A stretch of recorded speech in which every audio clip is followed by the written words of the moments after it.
When President Obama stood before the crowd, his voice trembled slightly, his eyes glistening with emotion as he began to speak about the road that led him to the White House. It wasn't a story of privilege or power, but one of perseverance, hope, and sacrifice. He talked about how his journey started in a small village in Kenya, a place where opportunities were rare and dreams were often crushed under the weight of reality. His father had left him when he was only 2 years old, leaving behind a young mother who worked tirelessly just to make sure her son could have a chance to learn, to grow, and to dream beyond the horizon that surrounded their modest life. He recalled how his mother used to wake up before dawn and stay up late at night doing whatever job she could find just to afford his school fees. There were days when she skipped meals so he could eat, nights when she sat beside a flickering lamp helping him study, encouraging him to believe that education was the key to a better future. As she believed in me, Obama said, his voice breaking slightly even when the world didn't. That belief became his greatest strength. It pushed him through every obstacle, every rejection, every moment of doubt. He spoke about walking miles to school in the heat, about the old books he used to borrow, and the endless curiosity that kept him going. The dream that one day he could make a difference didn't come from a sense of destiny, but from the quiet, steady faith that his mother had instilled in him, that no matter how far you start from hard work, integrity and hope can carry you anywhere. He smiled faintly as he remembered how his teachers often told him that he was too ambitious, that boys like him didn't end up leading countries. But he never let that stop him. Instead, he carried their disbelief as fuel. As he spoke, the audience could feel the weight of his journey, the loneliness of growing up without a father, the pain of seeing his mother struggle, and the unending effort it took to build a life step by step. He talked about how he moved to America, how he faced racism, doubt, and countless challenges. There were moments he wanted to give up, moments when the dream seemed too far away. But each time he remembered his mother's words, "You are capable of more than they say you are." Those words became his compass through every storm. Obama described how he began to understand that his story wasn't just his own. It was the story of millions who dared to believe in something greater than themselves. He realized that his rise to the presidency wasn't about him being special, but about what people can achieve when given a chance. And my story, he said, is proof that no matter where you start, no matter how broken your past might be, there's always a way forward. He paused, tears glimmering in his eyes as he looked out at the crowd filled with young faces full of hope. "I didn't come from wealth, I didn't come from power," he said softly. "I came from a woman who believed in the power of education and the dignity of hard work. She believed that one day her son could do something meaningful. That belief was what guided him all the way to the White House, a journey from a remote village to the most powerful office in the world." His voice cracked when he spoke of his mother's passing, how she didn't live to see the day he took the oath as president. "If she were here today," he said, wiping, "if she were here today," Obama said softly, wiping a tear that threatened to fall, "I'd tell her that every sacrifice she made was worth it. Every night she stayed awake worrying, every job she took just to keep me in school, every tear she shed when times were hard, it all built the foundation of this journey." His voice grew quiet, the kind of quiet that fills a room with emotion. The crowd could feel that this wasn't a political speech, it was the voice of a son remembering the woman who gave him everything. He went on to describe how his mother's spirit never left him, even when he was a young man struggling in college, feeling lost and unsure, her lessons guided him. She had always told him that life wasn't about where you start, it was about what you choose to become. Obama admitted that there were moments when he questioned himself, moments when the world told him he didn't belong in the places he was trying to reach. But every time doubt crept in, he remembered her voice, gentle yet strong, reminding him to keep going. "Her belief in me," he said, "it became the light that never went out." Obama spoke about the early days of his career, how he began working in poor neighborhoods of Chicago, trying to help families who were struggling to survive. He saw in their faces the same determination he had seen in his mother's eyes, the hunger for dignity, the desire to build something better for their children. "I wasn't rich," he said, "but I had something more powerful than money. I had faith in people." He believed that change wasn't made by leaders alone, but by ordinary people who refused to give up. Then, with a faint smile, he recalled how impossible it once seemed that someone like him could ever become president of the United States. "There were people who laughed when I said I wanted to run for office," he said. "They told me America wasn't ready for someone with my name, my skin color, or my story. But instead of getting discouraged, he worked harder. He knocked on doors, spoke to small crowds in community centers, listened to the voices of those who had been ignored for too long. He wasn't just campaigning for votes, he was building trust, hope, and belief."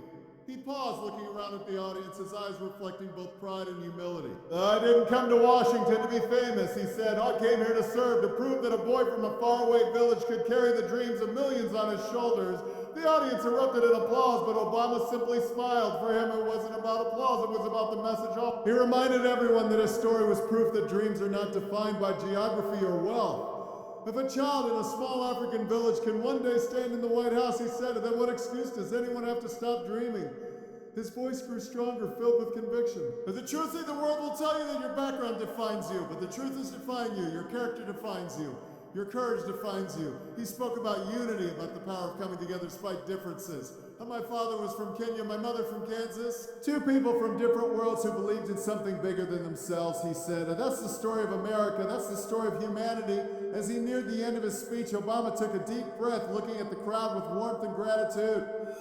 Oh, when I was a boy, Obama continued, his tone soft but steady. I used to look up at the sky and wonder how far I could go. I didn't have much, but I had dreams, and those dreams were bigger than the world I saw around me. He smiled faintly, as if he could still see that little boy barefoot holding a tattered book, staring at the horizon. I didn't know where life would take me, but I knew one thing. I wanted to make my mother proud. He talked about how in those early years hope was sometimes. There were nights when rain would pour through the roof and mornings when they had to go without breakfast. But even in those moments, his mother's voice would cut through the darkness. Don't let your circumstances decide who you are, Barry. You decide that. That one lesson became his strength. It wasn't money or luck that brought me here, he said. It was faith, discipline, and the belief that hard work matters. A young man in America, he often felt out of place. I wasn't white enough for some, and I wasn't black enough for others, he said with a bittersweet smile. And there were times I didn't know where I belonged. But instead of letting that confusion consume him, he chose to turn it into understanding. He read deeply, listened to people's stories, and tried to see the world through the eyes of others. That's what my journey taught me. Empathy, he said, the ability to understand someone else's pain and walk in their shoes, that's what changes hearts. Obama's eyes glistened again as he spoke of the people who helped him along the way, teachers, friends, and mentors who believed in his potential even when he doubted himself. And no one makes it alone, he said softly. Every person who encouraged me, every hand that lifted me when I fell, they're part of my story too. He talked about the community organizers he met in Chicago, the factory workers and single mothers who showed him what real courage looked like. They didn't have power or privilege, he said, but they had determination. They reminded me that greatness comes not from where you stand, but from how you stand for others. He paused for a moment, looking down as if lost in memory. You know, he said, when I first walked into the White House, I thought about my mother. I thought about that small apartment we used to live in, the nights she'd be upgrading papers or doing extra work just to make sure I could have what other kids had. I thought about how proud she would be. His voice cracked slightly, emotion flooding his words. I could almost hear her say, see, Barry, I told you anything is possible. The audience grew silent, completely absorbed in his story. Every word felt like it carried the weight of a lifetime of struggle, of hope, of faith rewarded. Obama took a deep breath, then continued, as sometimes we forget that our pain has a purpose. Every setback, every rejection, every hardship, it teaches us something. It shapes us into who we're meant to be. I've learned that failure is not the opposite of success, it's part of it. He then turned his message toward the young people listening. Don't let fear stop you, he urged. You will fail, you will fall, but every time you do, stand back up, keep walking, keep believing, because one day when you look back, you'll realize those struggles made you stronger. As he spoke, his voice grew firmer, filled with conviction. My journey from a remote village to the White House isn't just mine. It's a message to every child, every dreamer, every believer. You don't need to come from wealth or fame to make history. You just need a heart. You just need to care. He looked up, his eyes reflecting hope. If my story tells you anything, it's this. Never underestimate the power of a single dream.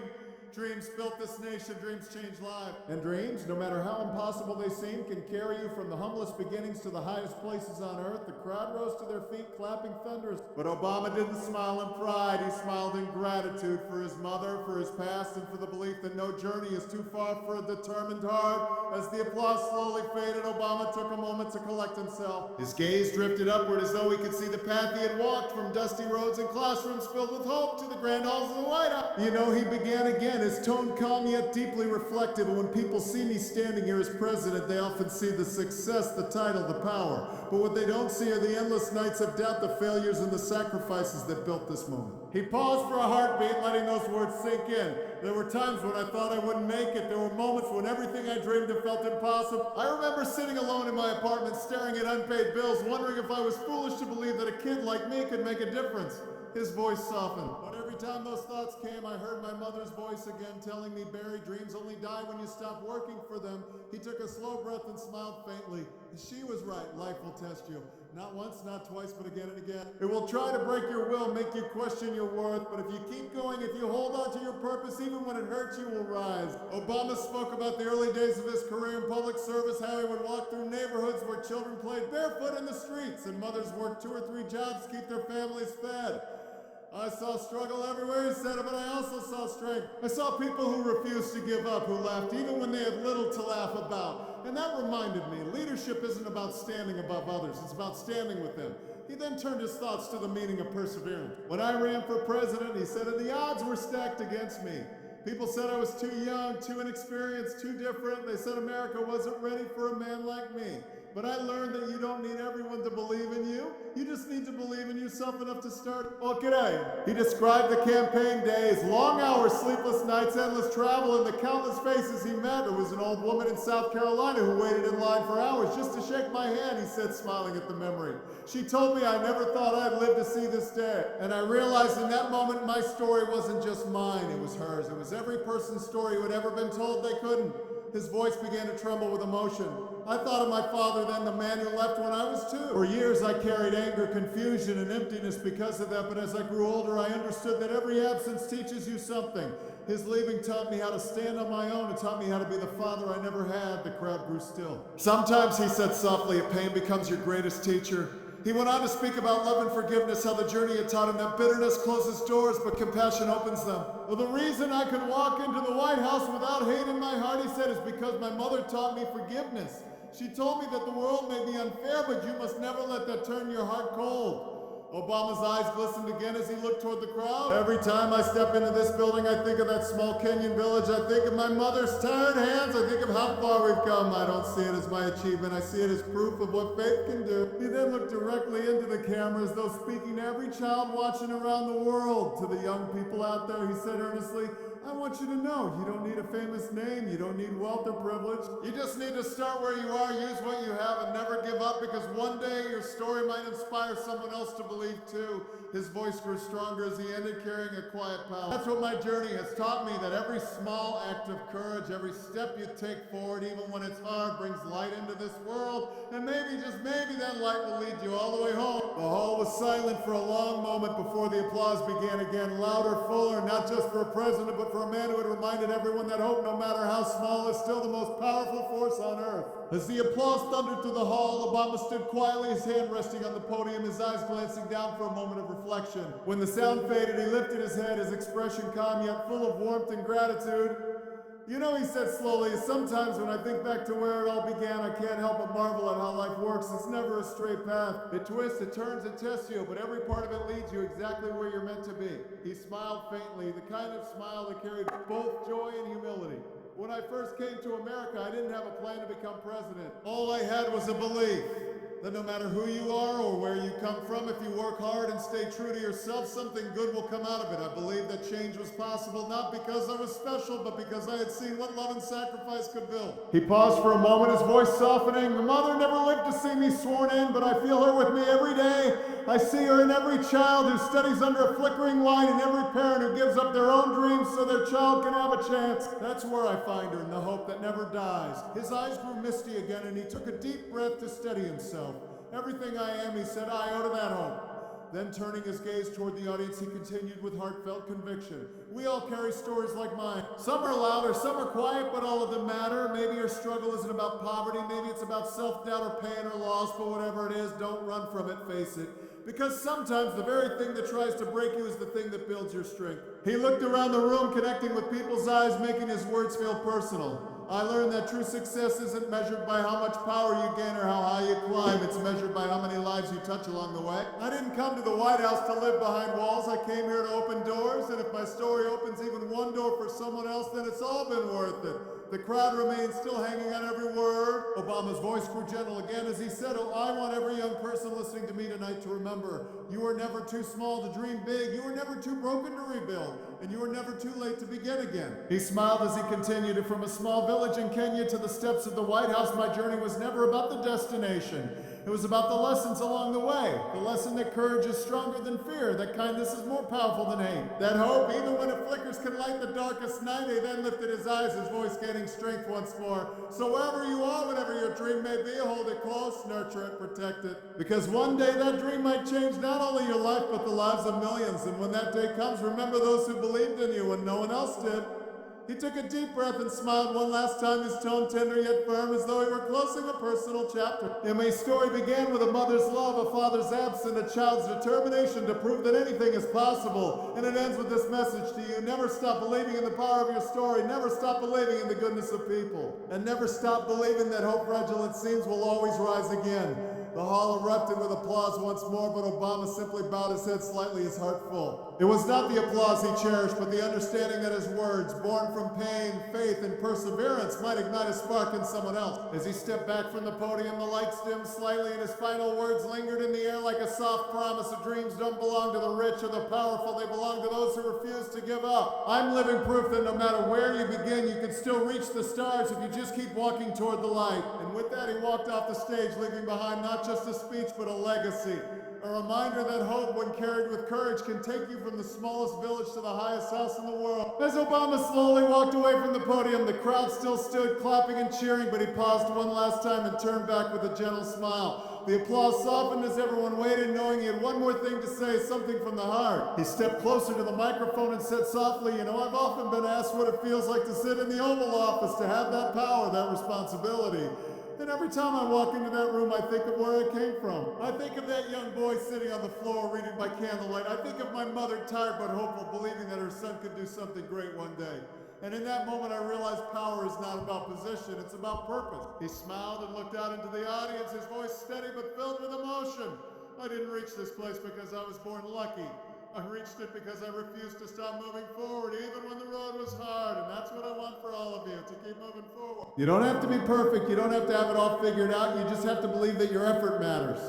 There was silence in the room, the kind of silence filled with understanding and respect. Obama nodded slightly and continued, every one of us has a story worth telling, a dream worth chasing, and a difference worth making. My journey from a small village in Kenya to the White House wasn't about me, it was about proving that every child, no matter how humble their beginnings, deserves the chance to dream big.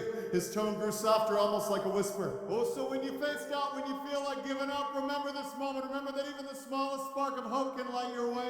My story isn't a fairy tale. It's a reminder that miracles happen when faith meets effort. He took one final look around the hall, eyes glistening under the lights.